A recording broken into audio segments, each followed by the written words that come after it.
இன்றைய இன்றைய ஜீவ ஜீவ அப்பம் அப்பம் தேவனுடைய வார்த்தையானது ஜீவனும் வல்லமையும் உள்ளதாயும் இருபுறமும் கருக்குள்ள எந்த பட்டயத்திலும் கருக்கானதாயும் ஆத்மாவையும் ஆவியையும் கணுக்களையும் ஊனையும் பிரிக்கத்தக்கதாக உருவ குத்துகிறதாயும் இருதயத்தின் நினைவுகளையும் யோசனைகளையும் வகையறுக்கிறதாயும் இருக்கிறது.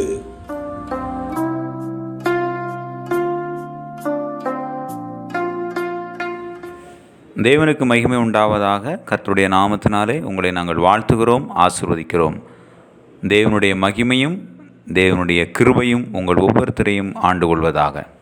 நம்முடைய வாழ்க்கையில் நம்ம கேள்விப்படுகிறோம், ஆமாம் இவங்க பெரிய அறிவாளிகள், படிப்பாளிகள், அவங்களுக்கு தான் ரொம்ப கௌரவம் கிடைக்குது, அவங்களுக்கு என்ன, அவங்க நல்லா படிச்சிருக்கிறாங்க, அதனால் இவ்வளவு கனம் புகழ் எல்லாம் அவங்களுக்கு கிடைக்குது அப்படிங்கிற வார்த்தைகளெல்லாம் நம்ம கேள்விப்பட்டிருப்போம்.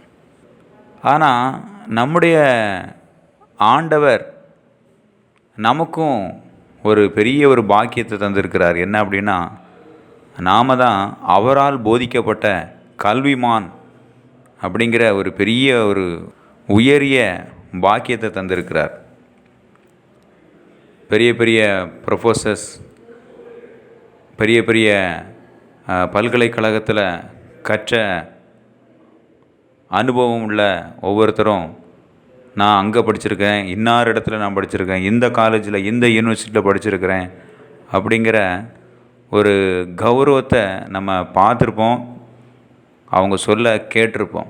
ஆனால் நாம் என்னைக்காவது நான் ஆண்டவருடைய பாதத்தில் உட்கார்ந்து நான் கற்றுக்கொண்டு இருக்கிறேன், நான் ஒரு கல்விமானாக இருக்கிறேன் அப்படின்னு ஏன் நம்மால் சொல்ல முடியல அப்படின்னா, அதற்கேற்ற வாழ்க்கை இல்லை. அப்போ ஆண்டவர் எப்படி எதை கற்றுக் கொடுக்கிறார் என்கிறத நம்ம இந்த நாள் தியானத்தில் நம்ம பார்க்குறோம்.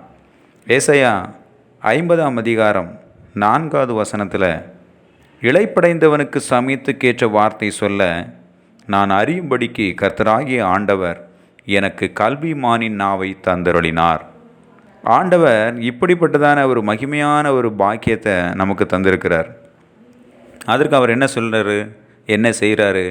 காலைதோறும் என்னை எழுப்புறாரு, என் செவியை கவனிக்க செய்கிறாரு. இப்படியெல்லாம் நம்ம அந்த வசனத்தில் நம்ம பார்க்குறோம்.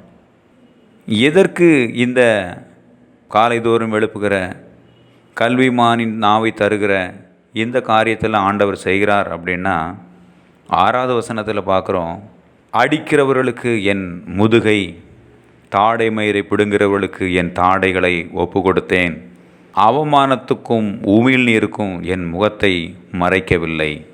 என்ன, கல்விமான்னா ரொம்ப கௌரவமாக இருக்கும், 4 பேர் மத்தியில் ஒரு நல்ல ஒரு கனம் கிடைக்கும் அப்படின்னு பார்த்தா, இங்கே என்ன, அடிக்கிறவங்களுக்கு முதுகு கொடுக்கணுமா, தாடியை பிடிச்சி பிடுங்கிறவங்களுக்கு அதை ஒப்பு கொடுத்துடணுமா, அவமானத்தையும் துப்பப்படுகிற சூழ்நிலைக்கும் முகத்தை மறைக்கக்கூடாது. இதுதான் ஆண்டவருடைய கல்விமானனுடைய அந்த கிருபையும் அல்லது பாக்கியங்களும் கௌரவம் தான் அப்படின்னு நான் ஏற்றுக்கொள்ளணுமா அப்படின்னு நீங்கள் கேட்கலாம். உண்மைதான்.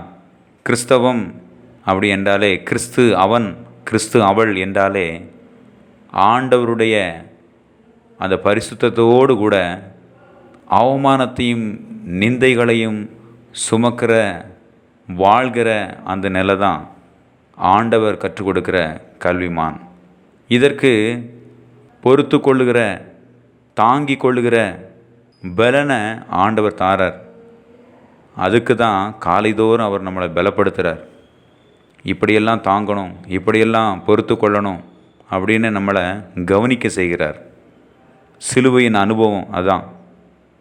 இப்படிப்பட்ட ஒரு பக்குவப்பட்ட இருதயம்தான் சோர்ந்து போன, வாழ்க்கையில் உடைந்து போன, நொறுங்கி போன உள்ளங்களுக்கு சரியான நேரத்துக்கு சரியான வார்த்தைகளை சொல்லி அவங்கள ஆண்டவர் பக்கம் திருப்ப முடியும்.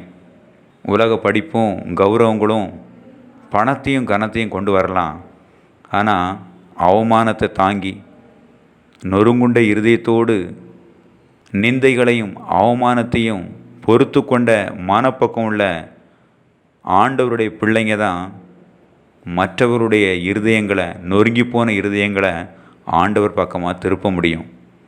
இதற்கு தனியாக நீ போராடு அப்படின்னு ஆண்டவர் நம்மளை தள்ளிவிடலை. நான் உனக்கு துணை செய்கிறேன் அப்படிங்கிறத அவர் நமக்கு சொல்கிறார். 7வது வசனத்தில் பார்த்தீங்கன்னா, கர்த்தராகிய ஆண்டவர் எனக்கு துணை செய்கிறார், அதனால் நான் வெட்கப்பட மாட்டேன், நான் தைரியமாக இருப்பேன் அப்படின்னு சொல்கிறார். அப்போ அவருடைய உதவி இப்படிப்பட்ட மனப்பக்குவத்திற்கு மிகப்பெரிய உந்துதலாக இருக்கும். அது மட்டும் இல்லை, எபிரேயர் 2:18 நம்ம வாசிக்கிறோம், சோதிக்கப்படுகிறவர்களுக்கு உதவி செய்ய வல்லவராக இருக்கிறார்.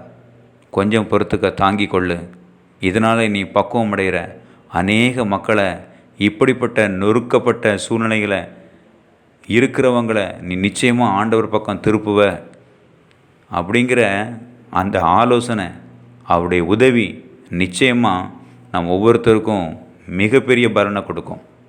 தேவனுக்கு மகிமை உண்டாகட்டும். நம்முடைய வாழ்க்கையில் ஆண்டவரால் போதிக்கப்படுகிற இந்த சிலுவையின் அனுபவங்கள் நம் ஒவ்வொருத்தரையும் கல்விமானாக மாற்றும். தேவனுக்கே மகிமை உண்டாகட்டும். அப்படிப்பட்டதான அவருடைய அந்த அறிவுரைக்கு நம்ம கீழ்ப்படிந்தோமானால் அநேகருக்கு நாம் ஆசீர்வாதமாக மாற முடியும். ஆண்டவர் தாமே உங்களுக்கும் எனக்கும் அனுக்கிரகம் செய்வாராக. God bless you.